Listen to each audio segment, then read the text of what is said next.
আমরা ভারতকে আমরা বলছি, আপনারা সতর্ক হন। আপনারা যদি মনে করে থাকেন যে বাংলাদেশের এই যে রাষ্ট্র সংস্কার করার জন্য আপনারা আমাদেরকে সংকটকালীন সময়ের মধ্যে পড়বেন, আপনারা চিকেন নেকের কথা ভুলে যাবেন না। আপনারা চিকেন নেকের কথা ভুলে যাবেন না।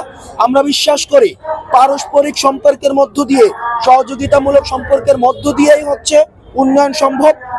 আমাদের সাবেক স্বরাষ্ট্রমন্ত্রী বলেছিলেন যে পিঠ দেখানোর সময় শেষ হয়ে গিয়েছে, এখন আমাদের দেখানোর সময় এসছে। সুতরাং আমাদের অসম যে সম্পর্কটি ছিল, সে অসম সম্পর্ক বিগত সরকার শুধুমাত্র ক্ষমতায় টিকে থাকার জন্য করেছে।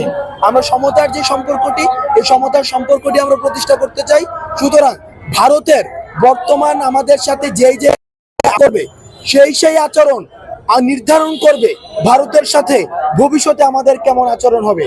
ভারতের প্রত্যেকটি আচরণ, বর্তমানের আচরণ আমাদের ভবিষ্যতের ভারত বাংলাদেশের আচরণ নির্ধারণ করবে।